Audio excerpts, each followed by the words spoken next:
Good afternoon. My name is David Thomas, and I am the Dean of Georgetown's McDonough School of Business.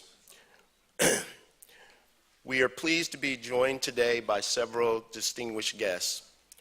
Ernest Moniz, U.S. Secretary of Energy, Piyush Goyal, Minister of State with independent charge for power, coal, and new and renewable energy for India, and Arun Singh, Indian Ambassador to the United States. As Dean of Georgetown's McDonough School of Business, I'm delighted to host you at today's Climate and Clean Energy Investment Forum.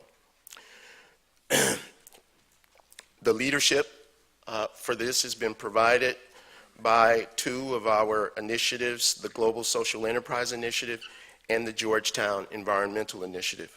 I also would like to thank our partners at the Department of State, including Secretary Kerry and Special Representative Drew O'Brien, and our colleagues at Google for the opportunity to host this important conference. At the McDonough School of Business, our mission is to develop and educate principal leaders with a global mindset to be in service to business and society.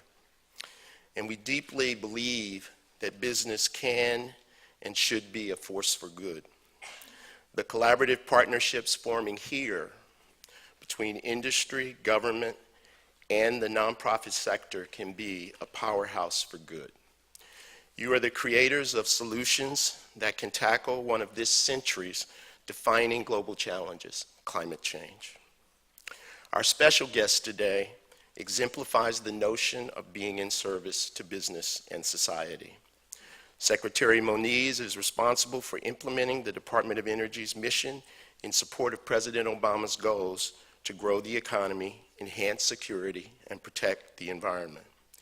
This includes promoting American leadership in science and clean energy technology, cleaning up the legacy of the Cold War, and strengthening management and performance. With these goals in mind, in June 2013, President Obama announced an ambitious target in the Climate Action Plan to achieve a 17% emissions reduction by 2020. Prior to his appointment, Secretary Moniz was the Cecil and Ida Green Professor of Physics and Engineering Systems at the Massachusetts Institute of Technology, where he also served as head of the Department of Physics, the Bates Linear Accelerator Center, and was the founding director of the MIT Energy Initiative and the director of the MIT Laboratory for Energy and the Environment. And now to speak about the road through Paris, please join me in welcoming Secretary Moniz.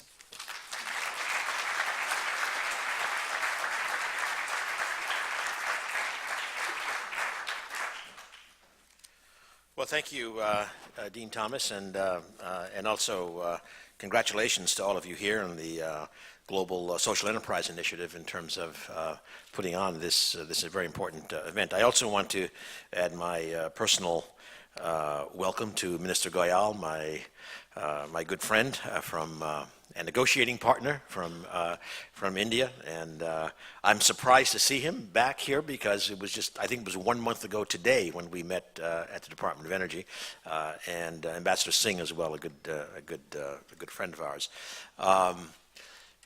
Being back at Georgetown is also very nice. For one thing, you helped pay our family's bills for about 25 years, as my wife was on the faculty here until retiring a little bit early, drawn by our home in Boston.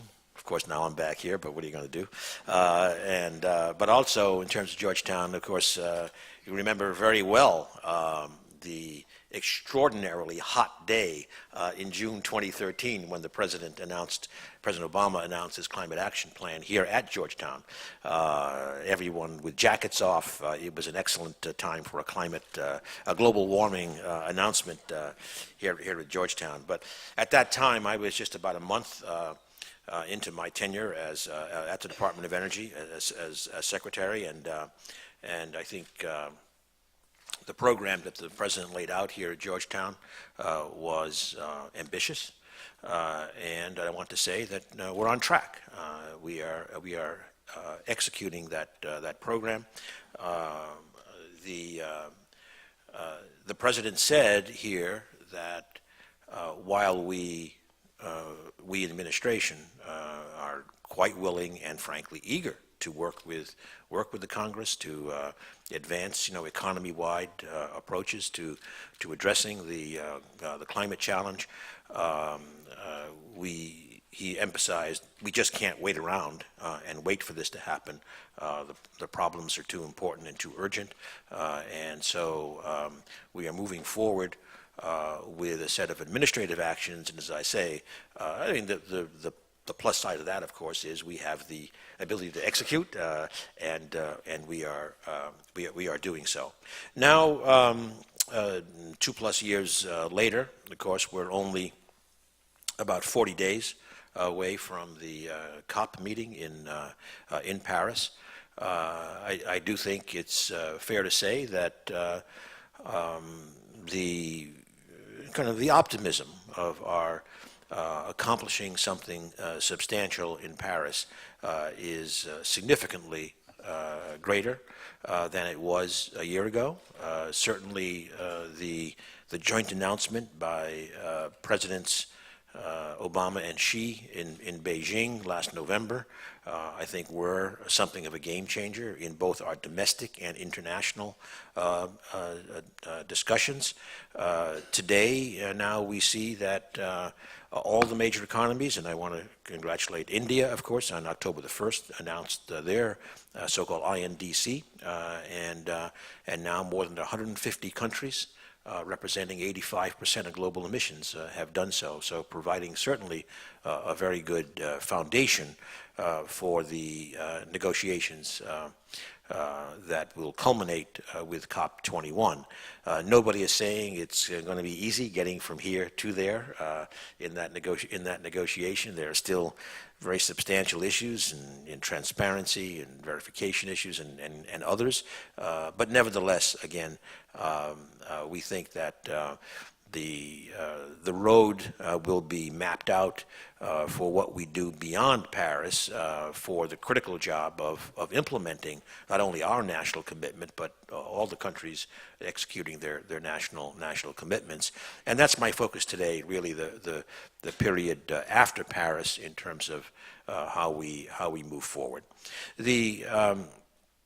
I like to think about that in kind of two time frames. One is the time frame covered by the INDCs going into Paris, and that's typically in the 2025 to 2030 time period. So that's a 10-15-year time period, obviously. And then there's the period beyond there where the challenges do not get easier. We will have to keep squeezing down on carbon emissions, on greenhouse gas emissions in general, and that's the time period where, in particular, a word that I will try to use a lot today, innovation, is going to be absolutely central for meeting not just the near-term goals, 10 or 15 years, but also the continuing progress that we will need to make beyond that. When I talk about innovation, I'll focus a lot on technology innovation across the innovation chain, research, development, demonstration, and deployment. But there are other kinds of innovation as well that I think we need to think about. For one thing, just looking at it from our government perspective, we need, and I think we have had, and I'll touch on that, innovation in how we run our investments, if you like, in R&D, D&D. But we will also need business model innovation. A very clear example of that out in the real world today in the United States is the unresolved issues, for example, in terms of distributed generation and utility business models. We're going to need to have those evolve. We're going to need policy and regulatory innovation. Again, if I use the electricity sector, harmonizing across states and regions is a challenge, one in which certainly there are limited, in many cases, limited federal authorities. And we're going to need financing innovation, new kinds of financing models. And clearly, I mean everywhere, but I would maybe in this case use as a good example, how are we going to get the financing mechanisms in the least developed countries, for example, sub-Saharan Africa? It's a huge challenge. So we're going to need multidisciplinary innovation, and that's, I think, something that a place like a university, and certainly I hope the students are going to spend a lot of energy in looking at that. This idea, I'm just going to mention quickly this idea of kind of the programmatic innovation. It's a little bit kind of inside baseball, but I think it's very important in terms of how we, Department of Energy, look at this RD&D chain. If I just say solar energy as an example, and I'll come back and discuss some of these things in a little more detail, but look at solar energy. We have everything now. I mean, these are approaches that are very different over the last 5-6 years to how we approach the support of RD&D for various time frames. So on the one hand, our Office of Science has really moved significant resources into what is sometimes called use-inspired basic research, looking at the very fundamental science challenges to technology breakthroughs. In 2009, the department funded 46 new centers, each multi-million dollars for 5 or 10 years, and 40% of those were solar connected. Use-inspired research, ARPA-E, was created in 2009 at the Department of Energy. A new way of doing business, more risk-taking in terms of early stage technologies, more flexibility with regard to federal rules as to how this is done, mimicking the legendary Advanced Research Projects Agency at the Department of Defense. In our energy efficiency and renewable energy, I'm just focusing on solar, so I should have said actually, so ARPA-E just in fact last month came out with another major solicitation for improving solar output without affecting cost. EER, in our energy efficiency renewable energy program, in addition to the traditional focus on technology, a big focus on what are called soft costs, because the reality is the costs are coming down so fast on the core technology that the soft costs are now becoming dominant. So that's a big focus, and that includes things like how do you get permitting of distributed generation done in a week or even a day, as opposed to what's currently a very, very long, drawn-out process. And then I'll just end on the deployment end. Another, I think, novel program was the loan program. In solar and loan, that always conjures up the word Solyndra. But what I want to say is that program, and by the way, I saw Peter Davidson. Where's Peter Davidson? Peter Davidson was the director of the loan program. No, he doesn't deserve clapping. But he came and for 2 years actually did a terrific job in that program, and Solyndra was one example. But I want to tell you, the program is actually in the black.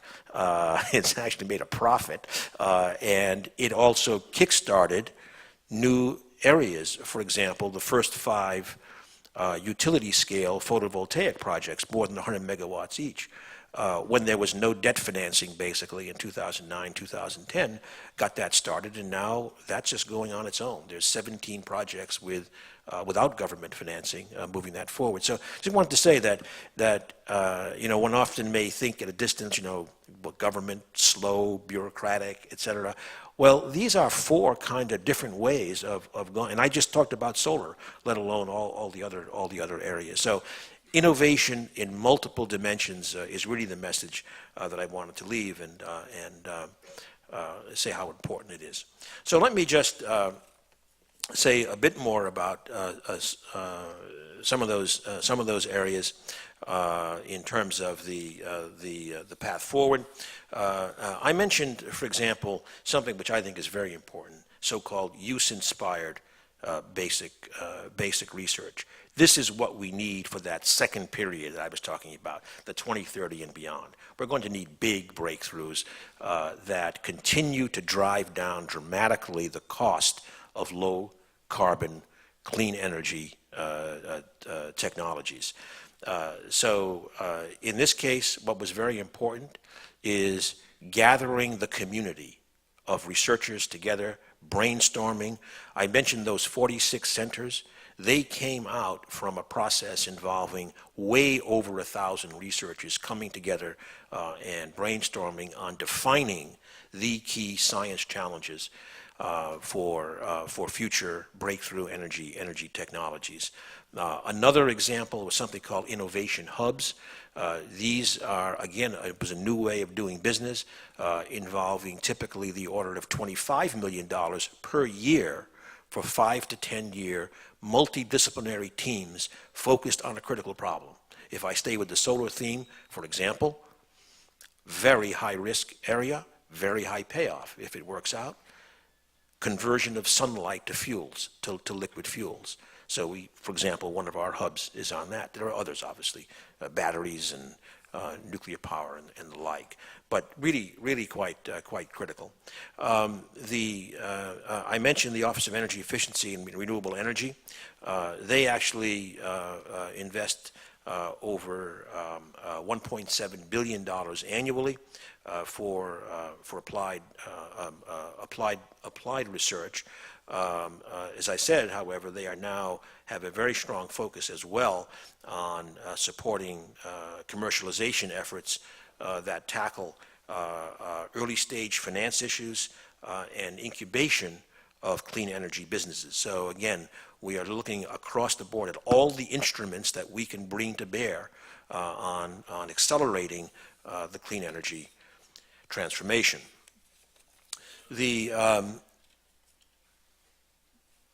I should say, I've used solar, but other areas as well.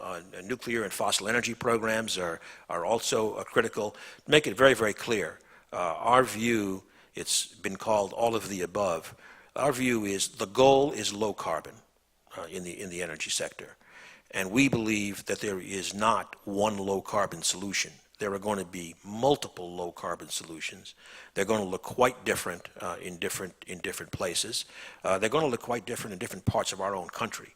And so we believe that that our job is to enable any approach to low carbon to compete for a place in the marketplace, because again, those will look like very, very different solutions in different places. So if you take something like nuclear power, we don't know what the pathway is going to be over the next 15 years. Actually, maybe it's worth a little bit of an aside on that. I mentioned 2030 as kind of a magic place in terms of my thinking. Well, 2030 in the nuclear business actually does have a very specific impact, in the sense that if you assume that nuclear power plants last for 60 years, 2030 is the year when the large set of retirements will start to happen. So up to now, nuclear power has been our largest zero carbon source. So this is kind of a big deal. Are we going to have a next generation of technologies available, in fact, with enough lead time before 2030 that utilities actually make a choice that nuclear power may be part of the low carbon mix going forward? So for that, then at the department, what we do is we are doing things like supporting the early development and licensing activities for a new kind of reactor, so-called small modular reactors, which may get around, if they succeed technically, may get around the huge challenge of capitalizing projects that typically, let's say for 2 reactors, are in the $15 billion range. That's a pretty hard hill to climb. And furthermore, when you have an investment like that required for, say, 2,200 megawatts of nuclear power, you are almost by definition restricting yourself to certain locales, because nobody's going to put $15 billion into a merchant plant. So these business models and financing issues couple together. But now, if our, not our, but what we are supporting, however, if a 50 megawatt reactor that can be manufactured on a production line ends up being attractive, well, that's a whole different proposition in terms of the financial structures and et cetera. So that's the kind of thinking that we are doing, and again, we're trying to break out of the historic boxes in terms of how we advance research and development. And I think we are seeing encouraging signs. ARPA-E, for example, certainly for a whole bunch of projects has shown huge leverage in terms of attracting private capital following on our government capital, or order of magnitude. Let me say a little bit more about the on the deployment end and the loan program. The loan program, which again, I would make it very clear, and again, Peter knows that when he and I came to the department almost contemporaneously, I mean, more or less the same time, that we immediately switched from defense to offense because this is a very successful program, and I want to tell you where it is and where it's going. Since some of you may have projects you might want to apply for a loan. The program has deployed over $30 billion in loans and loan guarantees to over 30 projects. And I mentioned the photovoltaic, utility scale photovoltaic, but it's also supported it's one of the world's largest wind farms. Again, large solar generation, not only photovoltaic, but also solar thermal. In fact, the next plant to come online will be pushing the edge of energy of storage to 10 hours with a solar thermal plant in Nevada. It helps support the first new nuclear reactors being built large-scale nuclear reactors being built in Georgia. And it has supported a whole bunch of auto manufacturing. The famous one is Tesla, with about a $500 million loan for their Fremont manufacturing facility, but also now getting more and more into the supplier community. So, for example, manufacturing facilities for aluminum for body parts, so lightweighting for higher efficiency. So it's a very, very broad portfolio which is operated at about a 2.5% loss. Actually, Solyndra dominates the loss column there so far. But as I said, the portfolio as a whole has been tremendously successful. Now, what I want to emphasize is, however, the program still has $40 billion, roughly speaking, of remaining authority. And that's in advanced fossil energy technologies with lower emissions, renewables, energy efficiency, advanced nuclear energy, and advanced vehicle technology. So I say that's about a $40 billion remaining authorities. But what I want to emphasize is that recently the President announced that, first of all, we will be making about $1 billion of additional authority available for the fossil and renewable projects, and a congressional review period required for that notification period has concluded, so that loan authority is now available. And at the same event, the President made a separate announcement to clarify, I've talked about these big projects, but that we are also looking to make loan commitments for distributed energy projects, not for individual small projects, but for sensible aggregations of distributed energy projects across the country.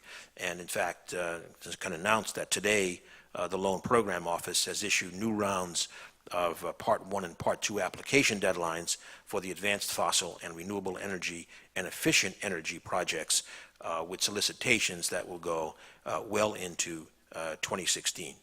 And these decisions are based upon really very significant interest in the program, and we want to be very aggressive. So if there are companies out there with good ideas in these areas, the door is open to come in and have consultations and to see if this program and your ideas are a match. Now, there's clearly a need, and appropriate to this meeting, a need for further investment in energy innovation. Recently, as undoubtedly you have seen, Bill Gates, for example, is doing a lot of discussion about the need for increasing our innovation pipeline. That's not new, of course. Bill Gates and other prominent CEOs in the United States, Jeff Immelt and others, years ago formed the American Energy Innovation Council that argued that we were underspending in public clean energy R&D by a factor of 3, was their argument at the time. And then the President's Council of Advisors in Science and Technology came out with a report that came to the same conclusion and had kind of a back-of-the-envelope arithmetic to suggest why that was the right amount. Fundamentally, if for the students, if you want to do the arithmetic, if you take kind of the metric of public R&D being about 1% of GDP, and this is very crude, and then you take the percentage of the economy in energy, you multiply those together times the GDP, and voila, you have a tripling of energy R&D. Now, that's not the way you plan a program, but it does give you an idea of the scale that is quite appropriate. So recently, Gates in particular, in an Atlantic article, for example, has come back to this theme about the need to open up the innovation pipeline, but add to it a commitment, and again, he's a good example of, there's no question, he's been doing this himself in terms of his investment dollars, but then this, if we're going to open up that innovation pipeline, I think what we need at the same time is that we have a lot more patient, high-risk investment capital coming into the business. We all know that the history in terms of some of the investors who came in big into clean energy a few years ago maybe did not fully understand the time scale involved in the energy business is not the same as in other areas, IT, for example. So I think that call is just right, the combination of more filling up the innovation pipeline at the early stages combined with this significant increase in patient, high-risk capital. I might add, if there's any concern about the ability for our research community to usefully use that kind of additional funding, I'll just give one anecdote. There are many that when ARPA-E, which I mentioned earlier, came in with its innovative way of approaching R&D in technology and technology commercialization, they put out an open call for innovative technology ideas. They got over 3,000 submissions for funding 34 projects, so a 1% yield. Now, that's not a hard, completely sound, logical argument, but it does suggest to me that there's a lot of innovation out there that we could be bringing to bear. And by the way, ARPA-E continues to do these open calls as opposed to targeted calls every couple of years, and the recent experience was just the same. We just think here this is a tremendous thing, and I believe that is the case in many other parts of the world, and I will again point to my Indian friends here and say that I think that there is such untapped innovation that combined again with that more patient and non-risk averse capital could just make a tremendous transformation. As I said at the very beginning, that's the kind of thing we need, particularly for the longer term, as we're going to have to drive down, not to 25 or 30% reductions, but 80% reductions in our emissions. So that is certainly the way we are thinking about it, and we really want to engage strongly with the investor community. Let me just make a couple of other comments. One is on the international front. Clearly, the climate challenge is a global one, and we've already talked about the very encouraging responses of most of the economies, or certainly all the large economies of the world, to Paris. But I just want to emphasize that there are some very important international and multilateral activities as well. One that we think has been quite effective is something called the Clean Energy Ministerial. Brings together the world's 23 largest economies and most forward-leaning countries and the European Commission to accelerate the global clean energy revolution. Again, and these countries, again, represent most of 75% of global greenhouse gas emissions. The CEM also recognizes the importance of helping less developed countries. So let me just talk about a couple of things. One is we had a meeting in Mexico in May. Two of the results there. One is there was an agreement to really strengthen something that up to now the United States and Australia have been the main sponsors of. It's called the Clean Energy Solutions Center. It's run out of our National Renewable Laboratory in Colorado. But what it does fundamentally is to provide no-cost, quick response, clean energy, expert policy assistance, particularly to less developed countries that really need some help in kind of getting their clean energy programs organized, and then to add to it a finance portal, because the next step is once you figure out where you want to go, the question is how do you get the money to do it? And so that's an example from the Clean Energy Ministerial.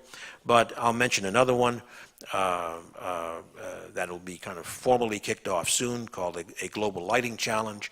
But there I want to say that even in past work, and I'm going to go back since I have this prop of Minister Goyal, to say that in past work, actually work from the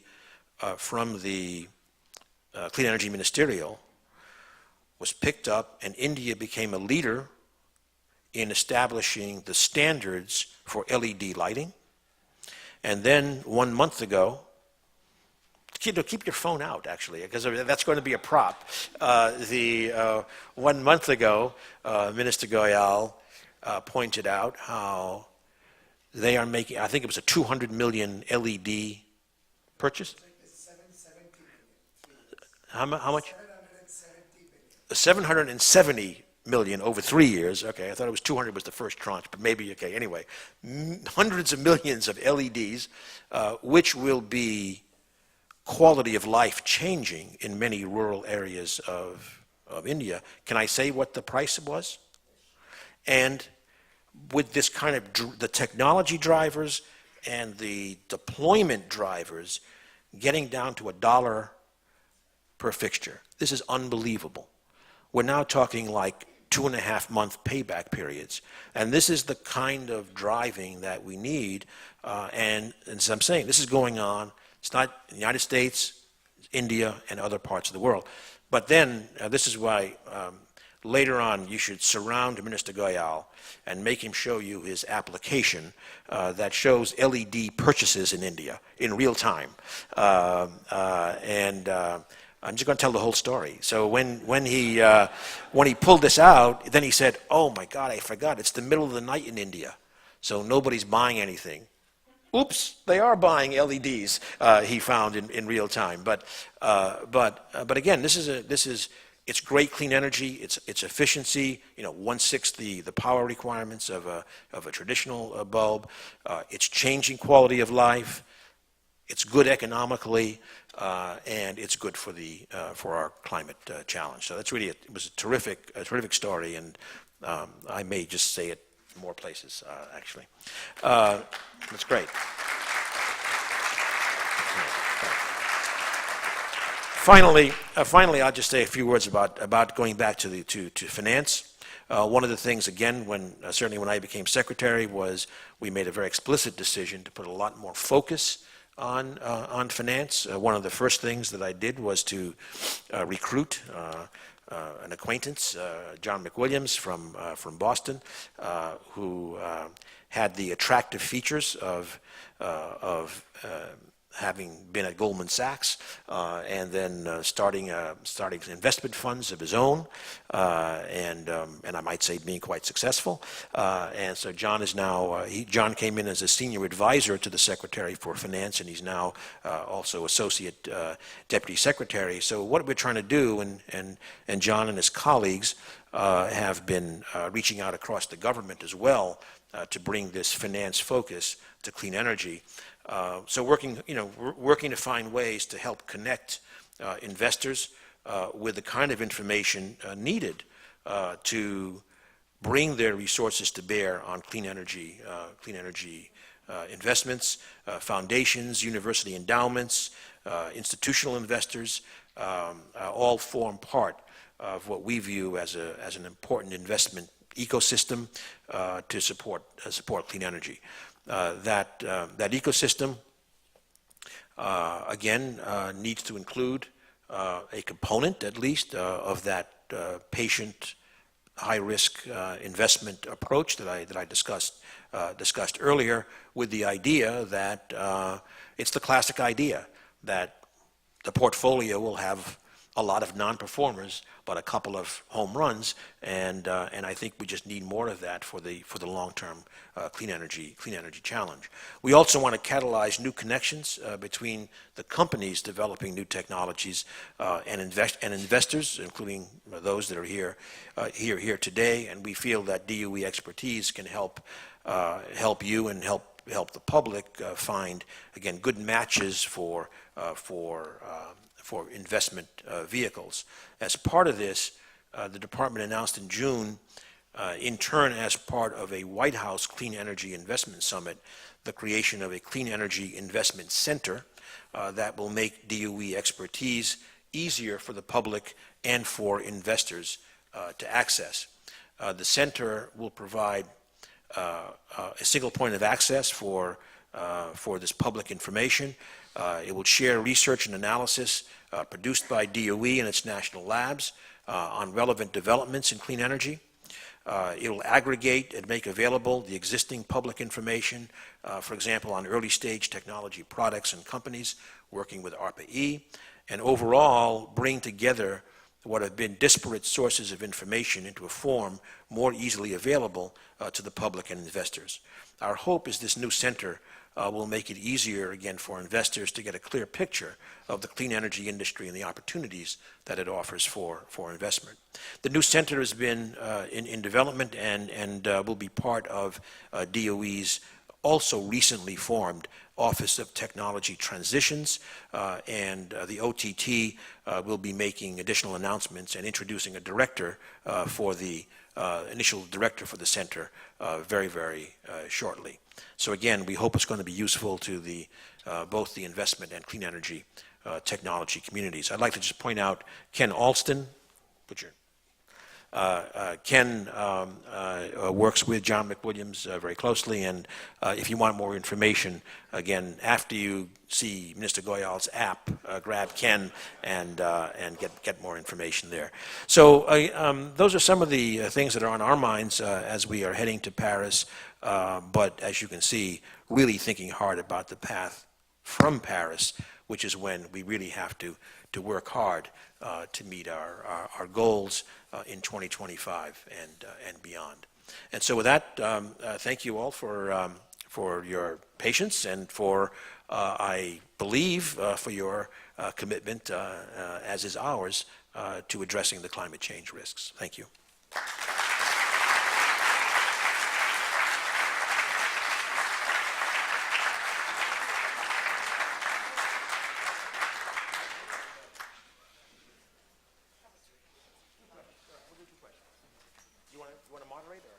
choose. I'm not going to choose. The Secretary is very graciously taking a few more minutes to take two very quick questions. So I will go right there. Please stand and identify yourself. Craig Stephen, nice to see you again, Stephen Energy Associates in Chicago. The President has 5 quarters, 450 days remaining. He's not a lame duck. What would you like to see accomplished by January 20th, 2017? Well, of course, that's a very broad question. For one thing, I like to see us past the Iran Agreement implementation day, which should come relatively early in 2016.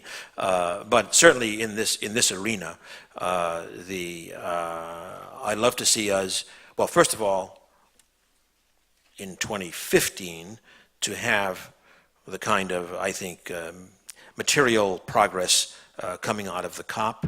And then really building up this innovation program, as I said, and in that innovation program also strengthen the kind of international collaborations that I think are going to be important for moving the needle on climate. So clearly, well, you know, from where I sit, nuclear security and climate are the kind of the two existential issues that we are dealing with, and there's an example in each case for next year. Jacob from Chicago. I'm just wondering if you can comment on efforts the Energy Department's making in supporting adaptation and resilience with regard specifically to the low carbon economy and energy as a resilient form of it, or resilience being baked into it, or support for innovation around adaptation and resilience as part of the climate. Right, very good. Actually, I should be happy to say, first of all, that, again, when the President announced the Climate Action Plan here at Georgetown in 2013, a very important feature of that was adaptation was elevated as a critical part of the program because we just can't avoid the fact that we are seeing impacts, and we'll see more impacts even as we mitigate.